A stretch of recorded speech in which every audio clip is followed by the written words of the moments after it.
3, 2, 1, start.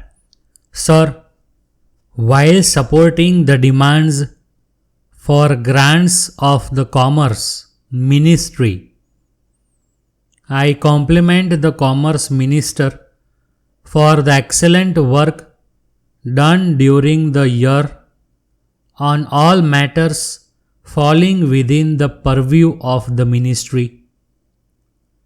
The report of the Ministry highlights the achievements and puts the problems in a correct perspective.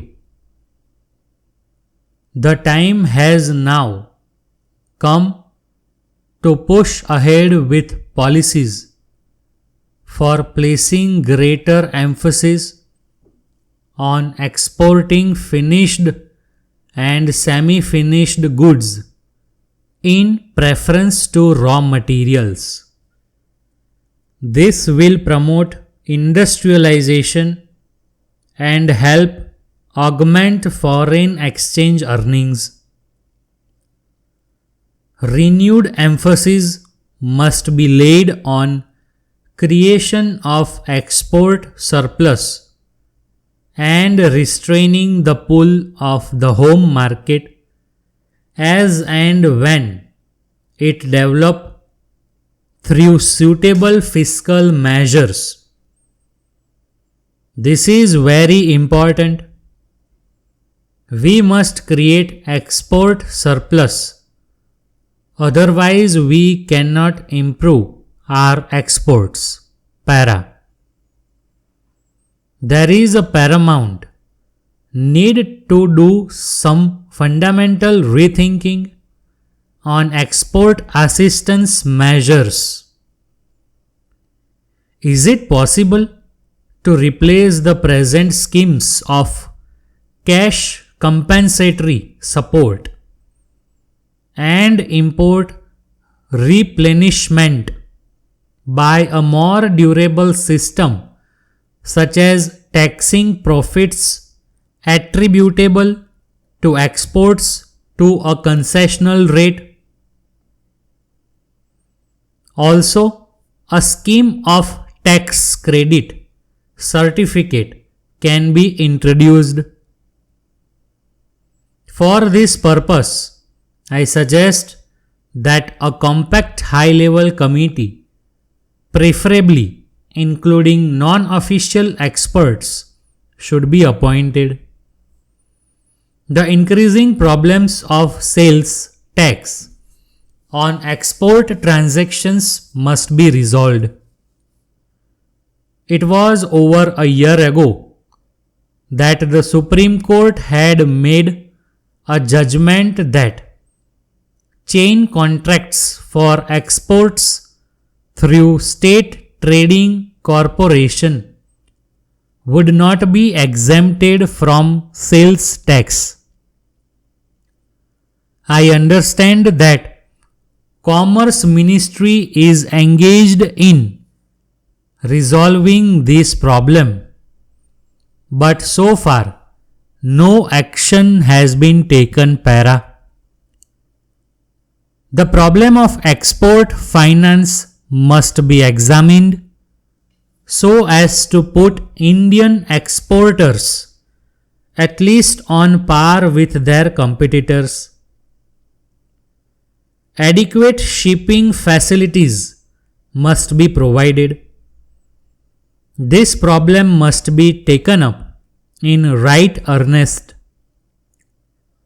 I believe that India has the capacity to become a world leader in exports of cotton textiles, ready-made garments, sugar, processed vegetable oils, leather manufacturers and engineering goods.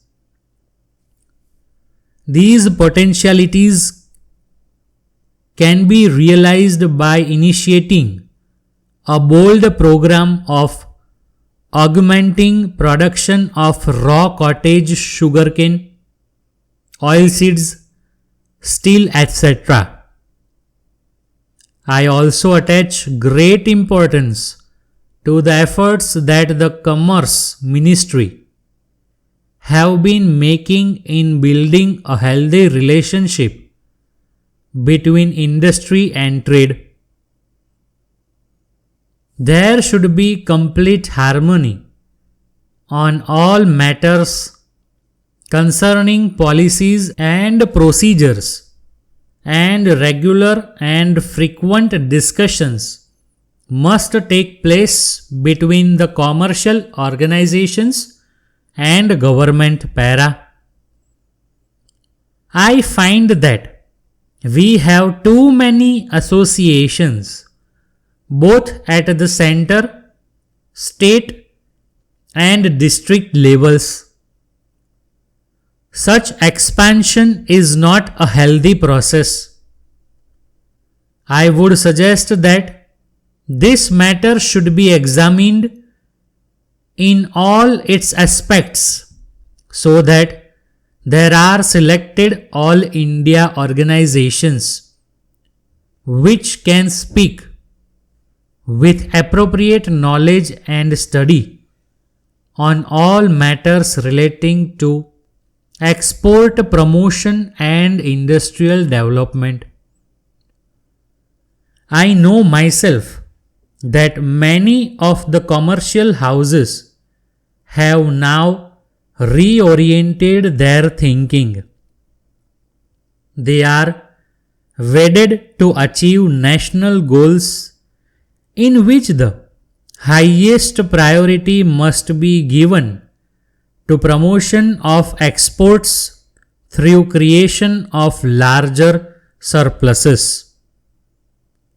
I am glad to find that a new department of textiles is being created.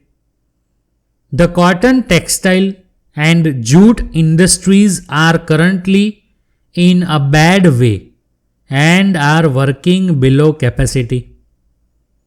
There is a crying need for initiating programs of modernization, renovation and rehabilitation. I would like to submit that the Commerce Ministry should restore health to the cotton textiles industry so that the general economic and industrial outlook in the country will improve para.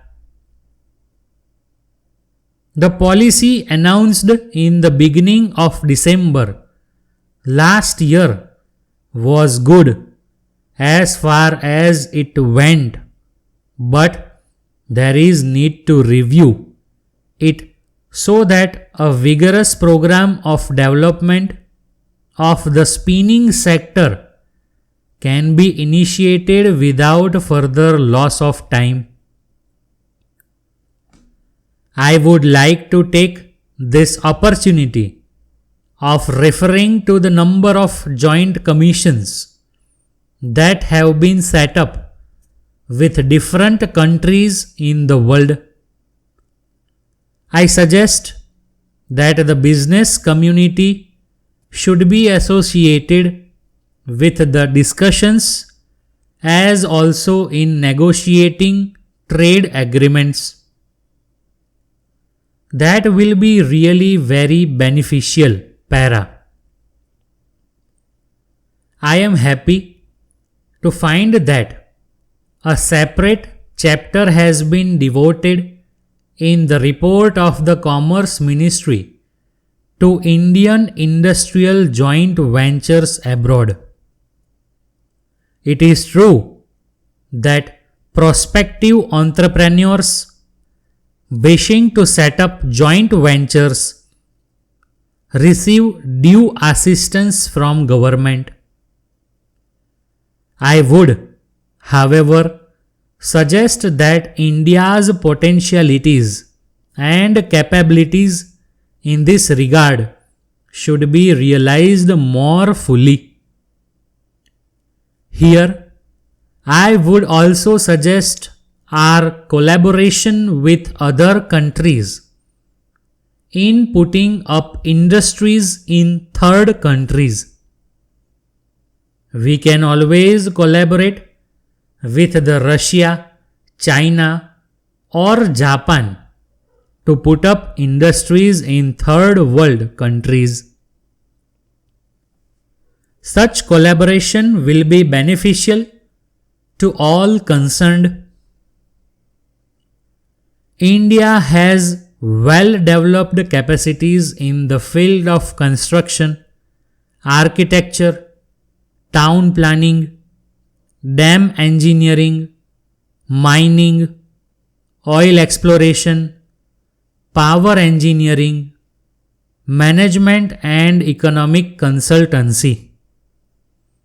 Subcontracting, particularly in Southeast Asia, offers large scope, and there is no harm in becoming a junior partner, provided it can give satisfactory results to the nation.